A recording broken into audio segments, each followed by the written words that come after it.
हरे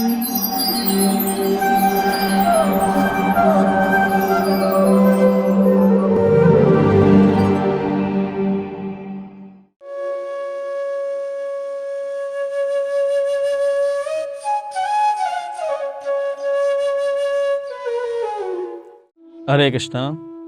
ईशोपनिषद श्लोक संख्या 12। अंधम तमः प्रविशन्ति ये संभूतिमुपासते ततो भूय एव ते तमो या उ संभूत्यामृताः। अनुवाद: जो लोग देवताओं की पूजा में लगे हैं वे अज्ञान के गहनतम क्षेत्र में प्रवेश करते हैं, और इनसे भी बढ़कर वे हैं जो निराकार ब्रह्म के पूजक हैं। ईशोपनिषद में यहाँ पर है श्लोक नंबर 12, 13 और 14। यहाँ पर ये दोनों शब्द है, इसके विस्तार से चर्चा है, संभूति और असंभूति। असंभूति यानी कि जिनका स्वतंत्र अस्तित्व नहीं है। हम हैं, सब मनुष्य या सभी जो जीव हैं वो परतंत्र हैं। हमें अपने अस्तित्व के लिए प्रकृति पर निर्भर रहना पड़ता है, शरीर पर निर्भर रहना पड़ता है, तो हमारा स्वतंत्र अस्तित्व नहीं है। पर श्रीमद् भागवत पुराण में शुरुआत में ही बताया गया है कि भगवान जो है वो स्वराट है, यानी कि पूर्ण स्वतंत्र। उनको अपने अस्तित्व के लिए और अपने आनंद के लिए किसी और वस्तु की आवश्यकता नहीं होती है। और हम सब हैं भगवान के सेवक हैं, तो हम सब हैं नित्यो नित्यानाम चेतनश्चेतनाम एको बहुनाम यो विदिधाति। वो एक है और सबकी कामनाएं पूरी करते हैं, यानी कि हम सब उनके ऊपर निर्भर हैं, चाहे वो हमारी भौतिक सुख की कामनाएं हो या आध्यात्मिक सुख की कामनाएं हो, हम ईश्वर पर निर्भर हैं। और भगवान का ये जो ऐश्वर्य है, इस प्रकार का जो ज्ञान है, तो उसके बारे में प्रायः लोग नहीं जानते हैं। न मे विदुः सुरगणाः प्रभवम न महर्षया अहम आदिर्हि देवानां महर्षिणां च सर्वशः। भगवान कहते हैं कि देवता तक, बड़े बड़े महर्षि तक है, मुझे नहीं जानते, क्योंकि मैं सबका आदि हूँ। वो जब नहीं थे तब भी मैं था, और वो जब नहीं रहेंगे तब भी मैं रहूँगा। तो ईश्वर को जानना है, वो सिर्फ मन के तर्क से नहीं जान सकते। मतलब वो इतना आसान नहीं कि सिर्फ मन से कुछ तर्क किए और जान सकते हैं। हालांकि तर्क के द्वारा ईश्वर को समझने का प्रयास जो लोग करते हैं, वो ये शब्द के प्रयोग करते हैं, न इति न इति नेति नेति, कि ईश्वर ये भी नहीं है, ईश्वर वो भी नहीं है, और ये सब वस्तु ईश्वर नहीं है, ईश्वर इससे परे है। तो उनकी जो ईश्वर के बारे में धारणा क्या बनती है कि ईश्वर है निराकार है, ईश्वर है निर्विशेष है, और ईश्वर है वो निर्गुण है। क्योंकि इस संसार में वो जो गुणों को देखते हैं तो विचार करते हैं कि ईश्वर इन गुणों से परे है। अब इस संसार में आकार को देखते हैं हम, तो कहें कि ईश्वर है इन आकारों से परे है। और इस संसार में बहुत सारी विशेषताएं देखते हैं, तो ईश्वर है विशेषताओं से भी परे है। पर इससे तो हमने इस संसार की जो नकारात्मक वस्तुएं है, मतलब जो वस्तुएं है या गुण है, उनको नकारात्मक रूप से उनको छोड़ दिया कि ईश्वर में ये भी नहीं है वो भी नहीं। जैसे आप में से कोई सज्जन है, वो असत्यवादी नहीं है, क्रोधी नहीं है, चोर नहीं है, पर इस प्रकार से कहने से आप क्या है, आपके क्या गुण हैं, आप कैसे दिखाई देते, ये स्पष्ट नहीं होता है। तो सकारात्मक ज्ञान के अभाव के कारण लोग हैं नकारात्मक कल्पना करके ईश्वर को समझने का प्रयास करते हैं। न इति न इति, पर ईश्वर का रूप है वो किस प्रकार से दिव्य रूप का है, ईश्वर के जो गुण है वो दिव्य गुण है, और ईश्वर का जो विशेषता है वो कैसे दिव्य है, इसको लोग नहीं जानते हैं। और उसी को भगवद गीता में भगवान है 4थे अध्याय से शुरू करते हैं दिव्य ज्ञान को समझाने का। तो भगवान ही अपने बारे में, अपनी विशेषता, गुण, कार्य इत्यादि के बारे में बताएंगे, तब उनको हम जान पाते हैं। या जिसने भगवान का साक्षात्कार किया वही व्यक्ति हमें भगवान का यथारूप ज्ञान दे सकता है। कल्पना के द्वारा, नकारात्मक विश्लेषण के द्वारा तो हम ईश्वर को नहीं जान सकते हैं। उससे सिर्फ हम भगवान की निर्विशेष एक धारणा बना सकते हैं कि कोई एक ईश्वर है जो निराकार, निर्गुण और निर्विशेष है। तो उसी को हम कहते हैं ब्रह्म। हम है उस निर्विशेष, निराकार और निर्गुण की को नकारते नहीं कि वो नहीं है, पर श्रीमद् भागवत में बताया गया है कि ईश्वर के 3 लक्षण हैं, 3 रूप से वो प्रकट होता है इस संसार में। मतलब हम उसको जान सकते हैं। पहला जो उनका लक्षण है उसको कहते हैं निर्विशेष ब्रह्म, दूसरा उनका लक्षण है उसको कहते हैं परमात्मा, और तीसरा उनका लक्षण है उसको कहते हैं भगवान। निर्विशेष ब्रह्म यानी कि जैसे कि सूर्य है, उनका प्रकाश चारों ओर फैला हुआ है। यस्य प्रभा प्रभवती जगदंड कोटि, जिनकी प्रभा से कोटि कोटि ब्रह्मांड प्रकाशित होते हैं, वो ईश्वर है। और वो प्रभा को ही ब्रह्म कहते हैं, जो सर्वव्यापी है। इस प्रकार से ईश्वर सर्वव्यापी है। संसार में कोई व्यक्ति अगर सर्वव्यापी है तो वो एक जगह नहीं हो सकते, मतलब वो एक ही जगह होगी और फिर उसके लिए सब जगह होना संभव नहीं है। जैसे आप एक जगह पर बैठे हैं तो आप सब जगह नहीं होते हैं, और जो सब जगह व्याप्त है, जैसे वायु सब जगह व्याप्त है, तो उसका कोई विशेष रूप नहीं होता है। तो ये भौतिक जो पदार्थ हैं उनमें मर्यादा होती है, पर भगवान कोई भौतिक पदार्थ नहीं है, इसलिए उनमें ऐसी मर्यादा नहीं होती है। अब ईश्वर है हर जीव के साथ भी, आत्मा के साथ परमात्मा के रूप में। द्वा सुपर्णा सुयजा सखा, एक ही वृक्ष पर, ये शरीर है, वृक्ष है, उसमें 2 पक्षी बैठे, एक आत्मा है और दूसरी परमात्मा। ये दोनों एक नहीं है, अन्यथा हम 2 शब्द का प्रयोग ही क्यों करते हैं? आत्मा और परम आत्मा, यानी कि सर्वश्रेष्ठ जो है। तो इसको भी हमें समझना चाहिए कि भगवान है, सर्वव्यापी भी है, सब जीवों के हृदय में भी है, चाहे मनुष्य है, कीट पतंग, कोई भी जीव है। और फिर तीसरा शब्द हमें समझना चाहिए भगवान, यानी कि जो षड ऐश्वर्य, धन, शक्ति, सुंदरता, कीर्ति, ज्ञान और वैराग्य, ये षड ऐश्वर्य के जो स्वामी हैं उनको परम भगवान कहते हैं, कृष्ण कहते हैं, और उनका दिव्य रूप है। तो भगवान के लिए तीनों वस्तु एक साथ संभव है। उनका दिव्य रूप होता है और वो हर एक आत्मा के साथ परमात्मा के रूप में भी विद्यमान है, और सर्वव्यापी भी होना उनके लिए संभव है। कोई भौतिक पदार्थ के लिए ऐसी वस्तु संभव नहीं है। तो ये ईश्वर की बात हो गई, जिनके बारे में बताया गया कि जो संभूति है, ईश्वर है, उनका साधना करने से हमें एक फल प्राप्त होगा, और वो फल है इस भौतिक भवबंधन से मुक्ति। यानी कि हमें वापस इस संसार में जन्म लेना नहीं पड़ेगा, हम उनके धाम में जाएंगे। पर जो परतंत्र देवता है, उनका कोई आश्रय लेता है तो उसको भी फल प्राप्त होता है, पर वो फल होता है क्षणिक फल होता है, यानी कि वो इस संसार तक ही सीमित होता है। क्योंकि देवताओं का जो अस्तित्व है, उनका जो लोक है और उनके द्वारा जो फल दिए जाते हैं, तीनों वस्तुएं वो क्षणिक है, वो हमेशा नहीं होती है। तो देवताओं की पूजा करने वाले देवलोक में जाते हैं, पर क्या होता है फिर? क्षीणे पुण्य मर्त्य लोकम विशंति। गीता में जैसे बताया है कि पुण्य पूरा होने के बाद वापस इस संसार में आ जाते हैं। जैसे आप है धन कमा कर कहीं घूमने जाते हैं, और धन जब आपका खत्म हो जाता है तो आप वापस आते हैं, वापस धन कमाने में लग जाते हैं। तो देवलोक में जाना मतलब आप दूसरी जगह पर जैसे घूमने गए और फिर वापस लौट आए और वापस फिर कर्म में लग जाते हैं। तो आखिर में लोग देवी देवताओं की पूजा क्यों करते हैं? क्योंकि जब ये है कि उनके फल है क्षणिक है, उनका लोक क्षणिक है, देवता क्षणिक है, तो फिर लोग है अस्थाई इस पद्धति में क्यों लगते हैं? तो उसका कारण गीता में ही बताया गया है। कामेस्ते ते रतज्ञानः प्रपद्यन्ते अन्य देवताः। क्या बताया है? अन्य देवताओं का भजन वो लोग करते हैं जिनका हृदय कामनाओं से अभिभूत, कामनाओं में मग्न हो गया है, डूब गया है।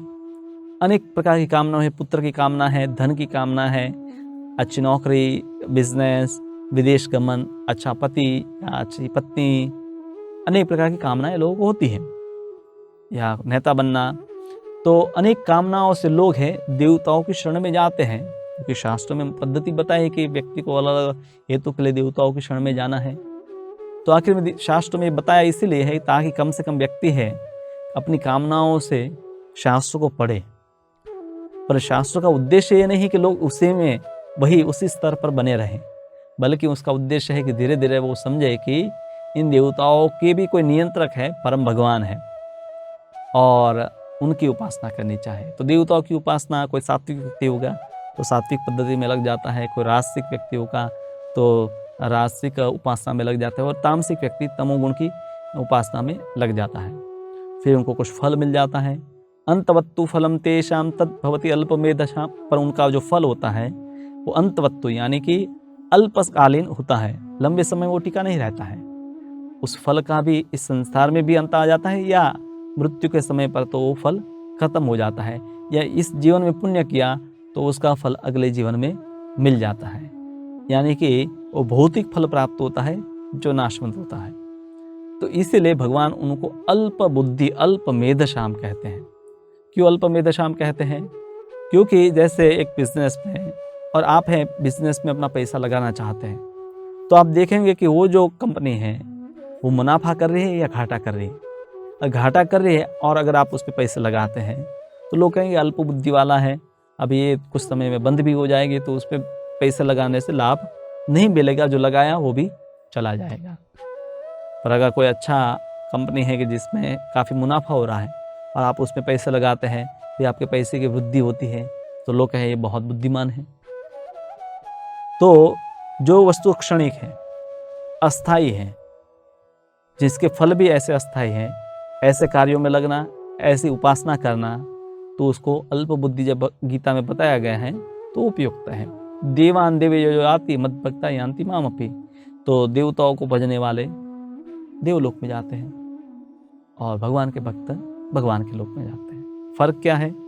यद्गत्वा न निवर्तन्ते तद्धाम परमं मम, मेरे धाम में जाने के बाद वापस इस संसार में नहीं आना पड़ता है। देवलोक इसी संसार में है, ये पूरा ब्रह्मांड है, अंधकारमय है, जिसमें सूर्य का प्रकाश है तो उस प्रकाश हमें दिखाई देता है। तो देवलोक, चाहे वो इंद्र का लोक हो, चंद्र का लोक हो, सूर्य का लोक हो, इसी संसार में है। जैसे इसी पृथ्वी पर हम अनुभव करते हैं कि भारत देश है, फिर अमेरिका है, और कई लोग वहाँ पर घूमने जाते हैं। तो उसी प्रकार से अलग लोक भी है कि जहाँ पर और ज़्यादा सुख सुविधाएं रहती है, लंबा जीवन रहता है और लोग वहाँ जाना चाहते हैं। पर उसके परे एक आध्यात्मिक लोक है जिनका ज्ञान अधिकतर लोगों को नहीं होता है, जिसको कहते हैं वैकुंठ, गोलोक वृंदावन।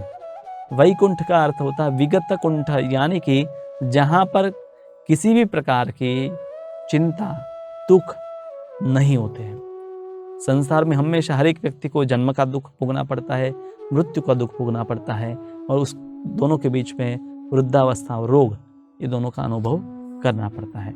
तो इस संसार में कितनी भी हम अच्छी व्यवस्था कर ले या पुण्य करने में लग जाए, देवताओं की उपासना करने में लग जाए, उनको प्रसन्न भी कर ले, तो भी हमारी जो समस्याएं हैं उनका पूरा हल नहीं होगा। क्योंकि इस संसार में जितना भी मतलब अलग अलग ग्रह मंडल है, लोक है, वो सब में ये मूलभूत समस्या रहती है कि वहाँ पर पुनर्जन्म होता है, शरीर को छोड़ना पड़ता है। तो या तो वो सिर्फ है निर्विशेषवादी होते हैं, यानी कि अंत में वो समझते हैं कि ईश्वर तो निराकार है, पर अगर ईश्वर है उसको नहीं मानेंगे तो हो सकता है हमारा कुछ नुकसान हो जाए, तो मान लेते हैं। तो नास्तिक कई लोग हैं कि जो मानते ईश्वर नहीं है। तो धर्मध्वजी जो है, यानी कि धर्म के दिखावे करने वाले हैं, तो उनको कई प्रकार से लोग हैं उनको धोखा देते हैं, क्योंकि वैसे भी वो भी इसके लिए गंभीर नहीं है, तो उनको धोखा देने वाले बहुत सारे संसार में लोग हैं, बहुत सारे बनावटी अवतार है। अभी भी आप भारत में गिनने निकलेंगे तो आपको कम से कम 1 डज़न अवतार मिल जाएंगे, जो अपने आप को कल्कि का अवतार या कृष्ण का अवतार या रामकृष्ण का अवतार या साईं का अवतार, क्या न क्या प्रजल मतलब कल्पना ही करते रहते हैं, जिसका कोई भी प्रमाण आपको शास्त्रों में नहीं मिलेगा। और लोग हैं इससे भ्रमित भी होते हैं, अपने पैसे भी उनको दे देते हैं। तो जब देवताओं को भजने वाले हैं उनको अल्प बुद्धि बताया गया है, तो इस संसार की मानवीय जो अवतार है, काल्पनिक अवतार है, उनको भजना तो मूर्खामी ही होगी।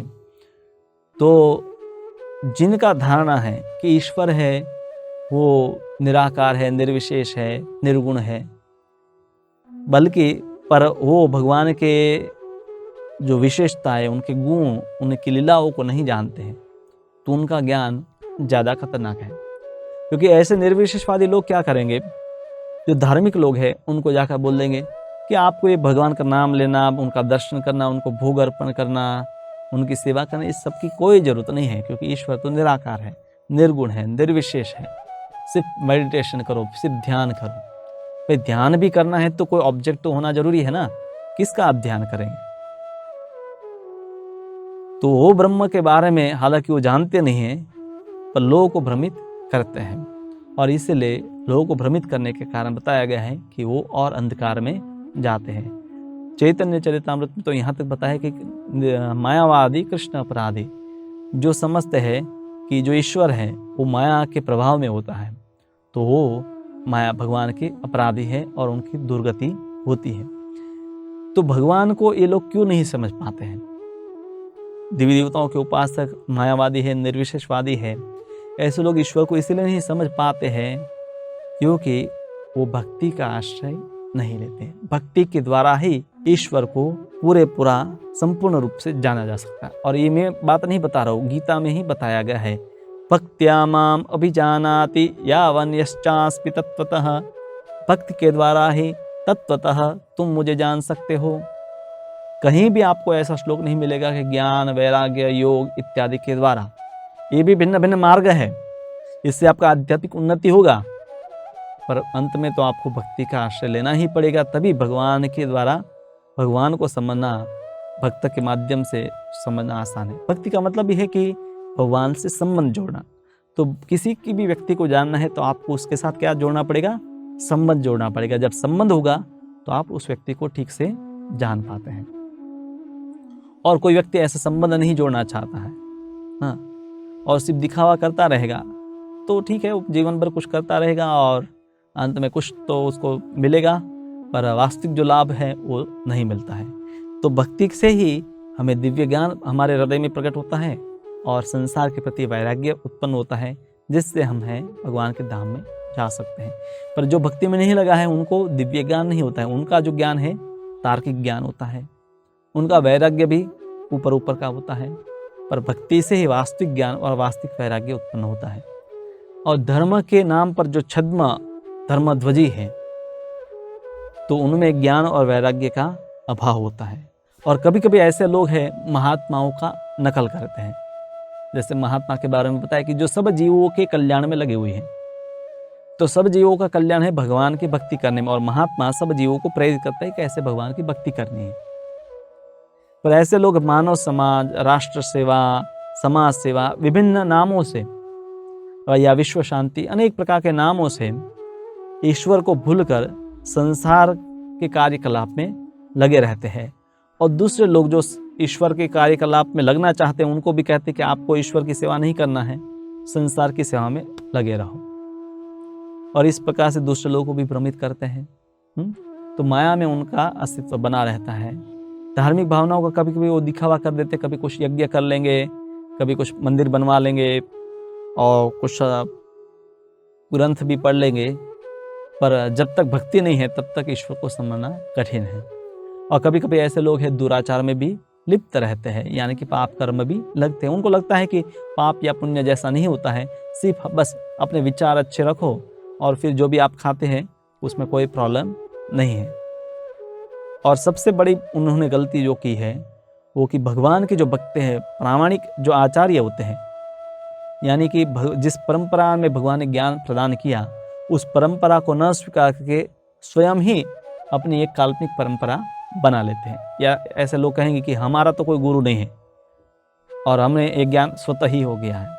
पर भगवान जब गीता में कहें कि अर्जुन ये परंपरा से ज्ञान प्राप्त होता है, तो हमें भी जो प्रामाणिक वैष्णवों की जो परंपरा है उसमें एक ज्ञान को स्वीकार करना पड़ेगा। और फिर ऐसे जो छद्म लोग हैं उनको वर्तमान की जो सरकार है वो भी दंडित नहीं करती है। बहुत सारे लोग नास्तिक हैं, बहुत सारे लोग धर्म के नाम पर है उटपटांग बातें करते हैं। कई लोग कहेंगे कि हम सब भगवान हैं, कोई कहेंगे कि आप मुझे कुछ फीस दीजिए हम आपको भगवान बना देंगे, या आप हमें पैसे दीजिए आपकी सब इच्छाएं पूरी हो जाएगी। हाँ, आप सिर्फ मेडिटेशन कीजिए और कुछ करने की ज़रूरत नहीं है, आपको कोई नियम पालन करने की ज़रूरत नहीं है, सिर्फ है आप हमारे मेंबर बन जाइए।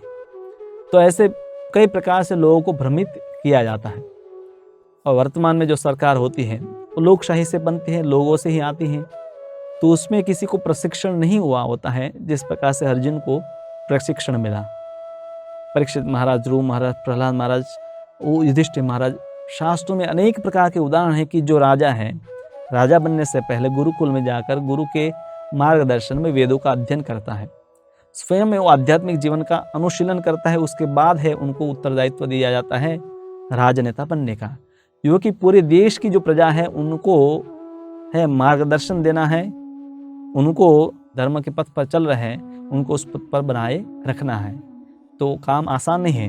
तो इसलिए उनका प्रशिक्षण होना आवश्यक है। और इसीलिए आप देखिए कि ऐसी स्थिति न होने के कारण समाज के नेता, राजनेता इत्यादि इस विज्ञान को नहीं जानने के कारण ही पूरा समाज जो है, वास्तविक जो सनातन धर्म है, जहाँ पर है भगवान विष्णु या कृष्ण की ही उपासना की भार दिया गया है, गीता में भी देखिए, भागवत में भी देखिए, उपनिषद भी देखिए, तो उसको छोड़कर है लोग काल्पनिक देवताओं के पीछे या देवताओं के पीछे मतलब भागते रहते हैं, और वास्तविक जो आध्यात्मिक जीवन है उससे वो दूर रहते हैं।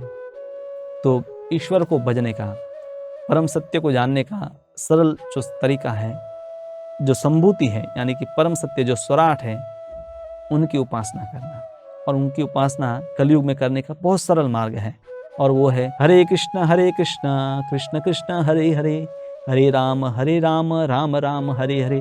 उनके नाम का कीर्तन, तो इस प्रकार से आप कीर्तन करेंगे, इस उपनिषद भगवद गीता आप पढ़ेंगे, तो भगवान कहते हैं कि मैं उनको ज्ञान प्रदान करूंगा।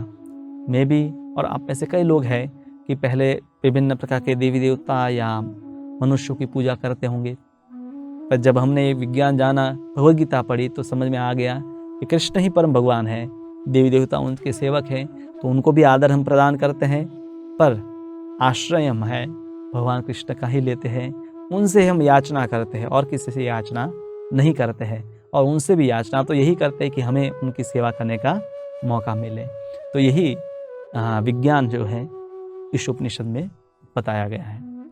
हरे कृष्णा। ऐसे ही और भक्तिमय कार्यक्रमों के लिए देखिए हरे कृष्णा टेलीविजन। इसे प्राप्त करने के लिए आप अपने केबल अथवा DTH ऑपरेटर से संपर्क करें तथा और अधिक जानकारी के लिए आज ही डायल करें 8767 845 845।